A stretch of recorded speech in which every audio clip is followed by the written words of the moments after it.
Poor student married a 65-year-old millionaire woman. Week later, he was shocked by what he saw. The rain cascaded heavily against the dimly lit streets as Mark Walker hurried home from the late shift at the diner, his sneakers splashing through shallow puddles. At 24, Mark's life was a precarious balancing act. Struggling through his final year of college while juggling part-time jobs, he was barely making ends meet.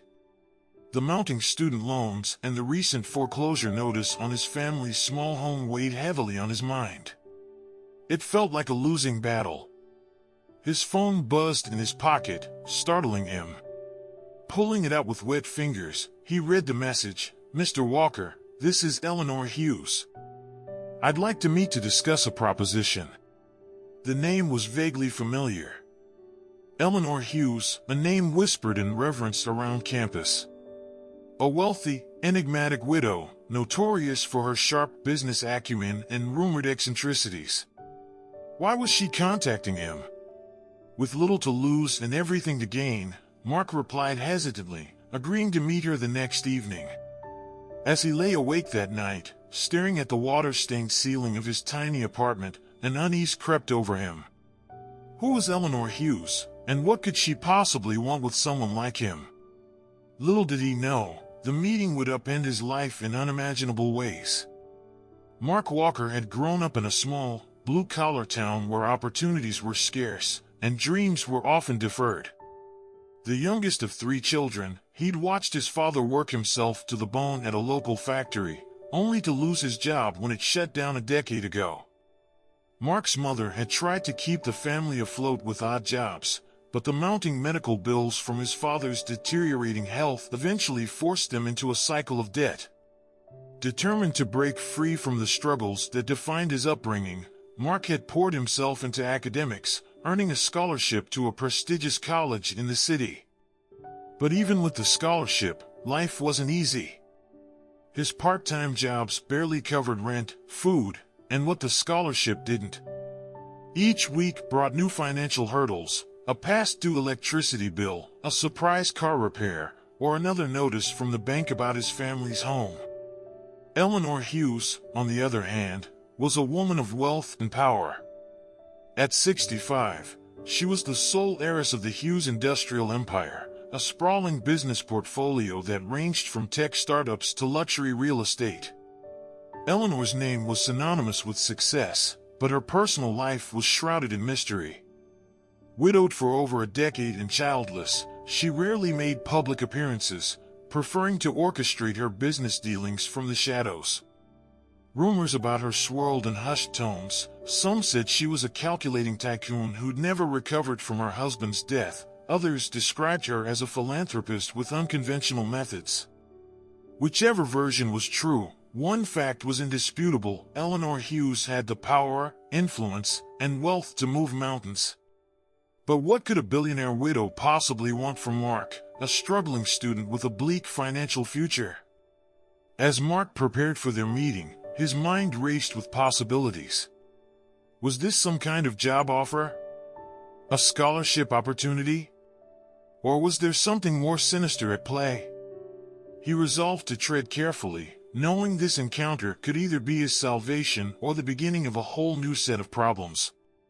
The dimly lit bistro on the corner of Maple and 7th was a stark contrast to the towering corporate buildings that surrounded it. Mark adjusted his tie nervously as he stepped inside, the scent of freshly brewed coffee mingling with the faint aroma of baked pastries. A lone figure sat in the corner, her posture impeccable, her silver hair catching the soft glow of the pendant light above her. Eleanor Hughes. Mark approached her table, his heart pounding. "Miss Hughes?" he asked tentatively. She looked up from her tablet, her piercing gray eyes meeting his. "Mr. Walker," she greeted, gesturing to the seat across from her. "Please, sit." As Mark sank into the chair, Eleanor wasted no time. "I'll get straight to the point," she said, her voice calm but commanding. "I've done my research on you. Top of your class, commendable work ethic, and a knack for problem solving." Mark blinked, unsure how to respond. "Thank you, but why am I here?" Eleanor leaned forward slightly, folding her hands on the table. "You're drowning in debt, Mr. Walker. Your family's home is days away from foreclosure, and despite your efforts, you can barely keep your head above water." Mark's stomach sank. Hearing his struggles laid bare felt like a punch to the gut. "How do you know all that?" he asked, his voice tinged with both awe and indignation. "I make it a habit to know everything about the people I deal with," she replied smoothly. "And I'm here to make you an offer." Mark frowned. "An offer?" "Marry me." The words hung in the air, heavy and surreal. Mark stared at her, certain he'd misheard. "I'm sorry, what?" Eleanor's expression didn't waver. "You heard me. This isn't about romance, Mr. Walker. It's a business arrangement. You'll be my husband in name only, and in return, I'll pay off all your debts and secure your family's financial future." Mark's mind raced. This had to be a joke, a test, something other than what it sounded like. "Why me?" he asked finally. "You don't even know me."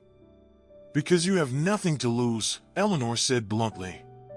"And because I need someone who'll keep up appearances without asking too many questions."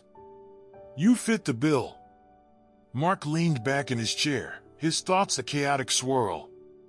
This was insane. Unthinkable. And yet, he thought of his mother, working overtime shifts despite her ailing health. He thought of his sisters, sacrificing their dreams to keep the family afloat. Could he afford to say no? "Take your time," Eleanor said, her tone softer now. "But not too much time. The offer won't stand forever." Mark's hands trembled as he picked up his coffee cup, staring into the dark liquid as if it held the answers he needed. "I'll think about it," he murmured, though he already knew that his life would never be the same. Mark's nights were no longer peaceful. The proposition Eleanor Hughes had presented lingered in his thoughts, relentless and unavoidable. He found himself pacing his small apartment, the sounds of the city fading into the background as the weight of the decision consumed him. Marry a stranger? A billionaire widow with her mysterious motives? It was absurd, but it was also his only lifeline. The foreclosure notice on his family's home sat on the kitchen table, a cruel reminder of his dwindling options. 2 days later, Mark found himself walking through the wrought iron gates of Eleanor's sprawling estate. The mansion loomed ahead, its grandeur almost otherworldly. He felt impossibly out of place in his borrowed blazer and scuffed shoes, but he forced his shoulders back, determined to face whatever this was with dignity. Eleanor met him in the sunlit atrium, her poised demeanor as unshakable as before. Without preamble, she led him to a sitting room, the space as meticulously curated as she seemed to be. "You've made a decision," she stated rather than asked, settling into an armchair.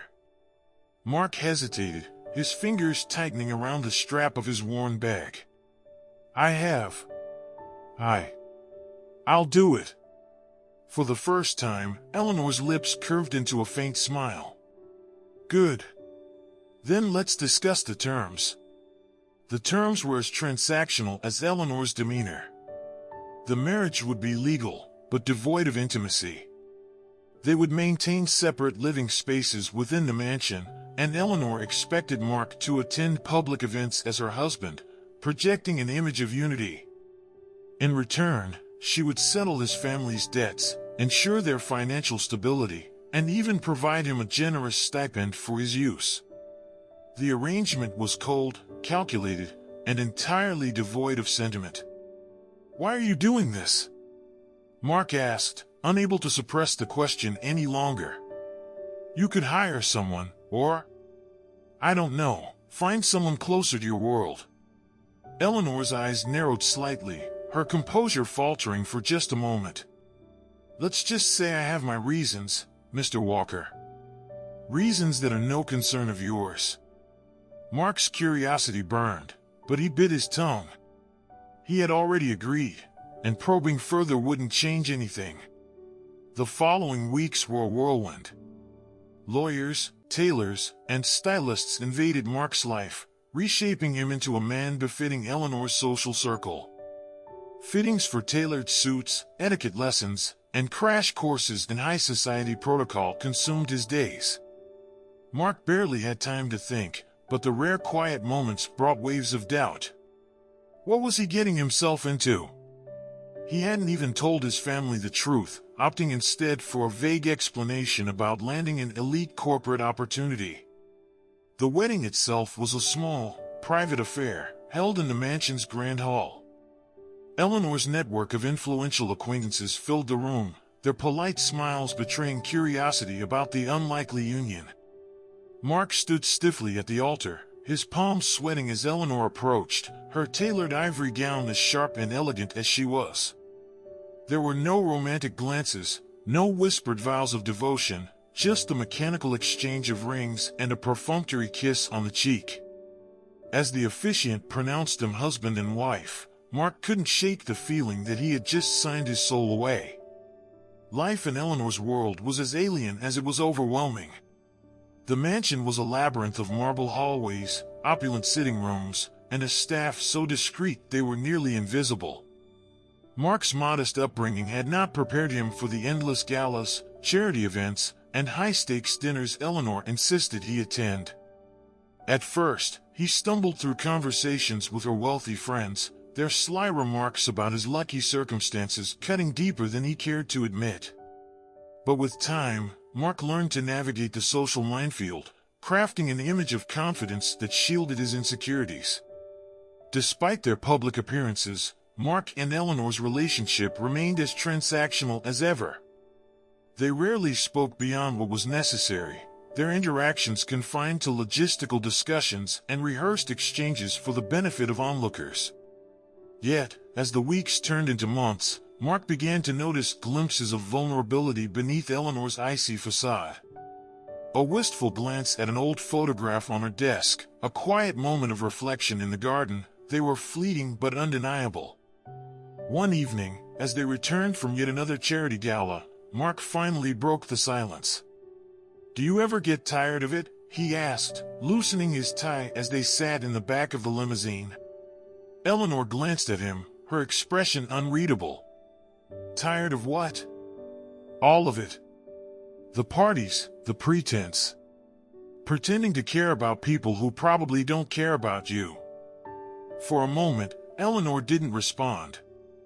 Then, with a faint sigh, she said, "Caring is a luxury, Mr. Walker. One I learned to live without a long time ago." Mark frowned, her words stirring something within him. Maybe it doesn't have to be that way. Eleanor's gaze lingered on him, her gray eyes softening ever so slightly.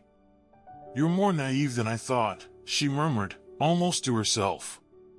The turning point came on a crisp autumn afternoon. Mark had taken to exploring the mansion in his free time, hoping to find solace in its sprawling grounds. During one of his walks, he stumbled upon a locked door in the west wing. It was unremarkable, but something about its secrecy piqued his curiosity. "What's behind that door?" he asked the head housekeeper later that evening. The woman's face paled, her composure slipping. "That's Mrs. Hughes' private study," she said hastily. "No one is allowed inside." Mark's curiosity only deepened. Late one night, when the mansion was quiet, he found himself standing before the door once again. This time, it was ajar. His pulse quickened as he stepped inside. The room was a stark contrast to the rest of the mansion. It was warm, almost intimate, filled with bookshelves, personal mementos, and photographs. One photo caught Mark's attention, a younger Eleanor, standing beside a man who must have been her late husband. They looked genuinely happy, a stark contrast to the woman he knew now. On the desk lay an old journal, its pages filled with Eleanor's neat handwriting. Mark hesitated, guilt gnawing at him, but his curiosity won out. The entries painted a picture of a woman who had endured unimaginable loss and betrayal. Her husband's death, the cutthroat business deals that followed, the isolation that came with wealth, it all made sense now. Eleanor's aloofness wasn't arrogance, it was armor. The sound of footsteps jolted Mark from his thoughts. He turned to find Eleanor standing in the doorway, her expression cold and unreadable. "You shouldn't be here," she said, her voice low and dangerous. Mark swallowed hard, the journal still in his hands. "I'm sorry. I wanted to understand." Eleanor's gaze softened for a fleeting moment, but her walls went back up just as quickly. "Understanding won't change anything," she said, turning on her heel. "Stay out of my affairs, Mr. Walker." That was the agreement. As she walked away, Mark couldn't shake the feeling that their arrangement was no longer as simple as it had seemed. Eleanor was no longer just the enigmatic billionaire who had offered him a lifeline. She was a woman with layers, wounds, and secrets, and for reasons he couldn't yet explain, Mark found himself wanting to break through her walls. Mark sat at the dining table, his jaw tight as Eleanor's voice echoed in his mind. "Stay out of my affairs." The tension between them had grown palpable in the days since she caught him in her private study. Yet, despite her cold words, he couldn't stop thinking about the vulnerability he'd seen in her eyes, however fleeting. He wasn't sure why, but he felt an overwhelming need to break through her barriers. Perhaps it was the same stubbornness that had kept him fighting through his hardships, but he couldn't let this end here. That evening, Eleanor hosted an exclusive gala in the mansion, an event that had become an annual tradition for networking with the elite. Mark's role was simple: stand by her side, play the part of the supportive husband, and speak only when spoken to. But tonight, the pretense felt suffocating. He watched as Eleanor moved through the crowd with her usual grace, her smile never reaching her eyes. As the night progressed, Mark noticed a man in a sharp gray suit approach Eleanor. Their exchange was hushed, but Mark could see the tension in her posture. The man's words seemed to unnerve her, and when he walked away, her composure faltered for just a moment before she hurried off toward the west wing. Mark excused himself from the gathering and followed her, his pulse quickening with each step. He found her in the private study, pacing in front of her desk, a glass of scotch clutched tightly in her hand. "Eleanor," Mark said softly, stepping inside. She spun around, her expression a mix of anger and surprise. "What are you doing here?" she snapped. "Go back to the party. This doesn't concern you." "It does if it's eating you alive," he countered. "I know you're carrying something heavy, Eleanor. Let me help." She laughed bitterly, setting the glass down with a sharp clink. "Help?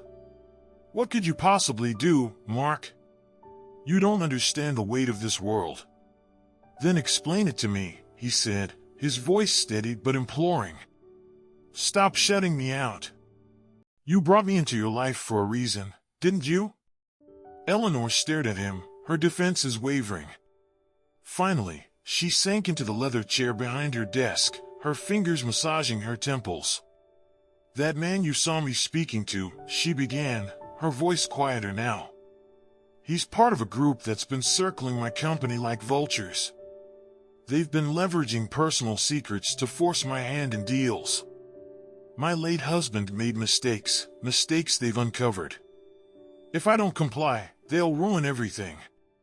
Mark processed her words, his mind racing. "Why didn't you tell me? I could have helped." "Help?" Eleanor repeated, shaking her head. "You're here because I needed a shield, Mark. A distraction. Someone to keep the wolves at bay while I figure out how to handle this. You weren't supposed to care." Her confession hit him like a blow. The arrangement had always been transactional, but hearing it spelled out stung more than he'd expected. Still, he refused to let her push him away.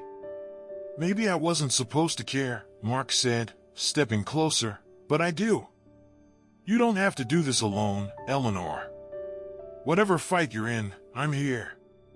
Eleanor looked up at him, her steely composure finally cracking. Tears glistened in her eyes, and for a moment, she looked more human than he'd ever seen her. Why, she whispered. Why would you risk yourself for someone like me? Mark's voice was firm, yet gentle. Because you saw something in me when no one else did. And now, I see you, Eleanor. Not the billionaire, not the widow, you. The room fell silent, the weight of his words settling over them. Slowly, Eleanor rose from her chair, her guarded walls beginning to crumble. Maybe I've underestimated you, she said softly. Mark smiled faintly. Maybe it's time to stop underestimating yourself. In that moment, the fragile connection between them solidified into something unspoken but undeniable. For the first time, Eleanor Hughes allowed herself to believe that she didn't have to fight her battles alone. The days following their confrontation in the study marked a profound shift between Mark and Eleanor. The cold formality of their arrangement began to melt away, replaced by an unspoken understanding that tethered them together. For the first time, they operated not as distant partners but as allies. Mark threw himself into helping Eleanor face the mounting pressures threatening her empire. Though he had little experience in corporate maneuvering, his resourcefulness and knack for problem-solving proved invaluable. Eleanor guided him through the intricacies of her world, and together, they worked to counter the schemes of those attempting to exploit her vulnerabilities. Late nights in the study became a routine, their whispered discussions punctuated by moments of laughter that neither had expected. In those hours, Eleanor revealed more of herself than she ever had to anyone. She spoke of her late husband, a brilliant but reckless man whose poor decisions had left behind a web of unresolved conflicts. She admitted her fears, her loneliness, and her doubts about her ability to protect the legacy they had built together. For Mark, these revelations only deepened his resolve to stand by her side. With Mark's support, Eleanor executed a calculated plan to outmaneuver her adversaries. She confronted the man who had approached her at the gala, armed with evidence of his unethical practices that Mark had helped uncover. In a tense boardroom meeting, Eleanor made it clear that she would not be intimidated. By the time she walked out of that room, she had reclaimed her authority and solidified her position. But the true victory came not in the boardroom but in their growing connection. For Eleanor, Mark was no longer just a means to an end. He had become her confidant, her partner in every sense of the word. And for Mark, Eleanor was no longer the untouchable billionaire he had agreed to marry. She was a woman of strength and depth, someone he admired and cared for deeply. Months later, the mansion felt less like a gilded cage and more like a home. Mark's family, now free from the crushing weight of debt, visited frequently, filling the grand halls with warmth and laughter. Eleanor, to her surprise, found joy in these visits, particularly in watching Mark playfully tease his younger sister or discuss plans with his mother. She began to see a future beyond the calculated confines of her past, one filled with possibilities she hadn't dared to dream of before. One quiet evening, Mark and Eleanor sat in the garden, the setting sun casting a golden glow over the manicured hedges. They had finished dinner, but neither seemed eager to leave the peacefulness of the moment. "You've changed this place," Eleanor said, her voice soft. "It feels alive again." Mark smiled, leaning back in his chair. "I think we both have. I barely recognized the guy who walked through those gates months ago." Eleanor turned to him, her gray eyes shimmering with sincerity. "You've done more for me than I can put into words, Mark. I don't know if I've ever said it outright, but thank you." Mark reached for her hand, his touch gentle but firm. "You don't have to thank me. I didn't do it for gratitude. I did it because you showed me something worth fighting for." For a moment, neither of them spoke, the weight of his words settling between them. Then, as if the universe itself conspired to break the tension, a light breeze rustled the roses around them, carrying with it the faint scent of blooms. The transformation in their lives culminated in a renewal of their vows. Unlike their initial ceremony, this event was intimate and heartfelt. held in the garden under strings of twinkling lights. It was attended by close friends, family, and the staff who had become part of their extended family. Eleanor wore a simple yet elegant dress, and Mark stood beside her, his face a mixture of joy and disbelief at how far they'd come. As they exchanged vows, there was no pretense, no hollow promises. This time, their words were real, spoken with love and respect born from the trials they had faced together. When Eleanor slid the ring onto Mark's finger, she whispered, "Thank you for believing in me." Mark smiled, his voice steady. "Thank you for letting me." The applause that followed was genuine and filled with warmth. As the celebration carried on into the night, Mark and Eleanor danced beneath the stars, their movements unhurried, their connection undeniable. They were no longer two strangers bound by contract. They were partners, equals, and, above all, two people who had found something rare and precious in each other. In the weeks that followed, Eleanor gradually stepped back from her empire, delegating responsibilities to trusted associates. She and Mark began focusing on initiatives that mattered to them both, using their combined resources to create scholarships for underprivileged students and support small businesses in struggling communities. Their journey had started as a business arrangement, but it had evolved into something far greater, a testament to the power of connection, trust, and the courage to embrace vulnerability. Together, they had turned an impossible situation into a shared future full of purpose and hope. And in that shared future, they found a love neither had ever expected.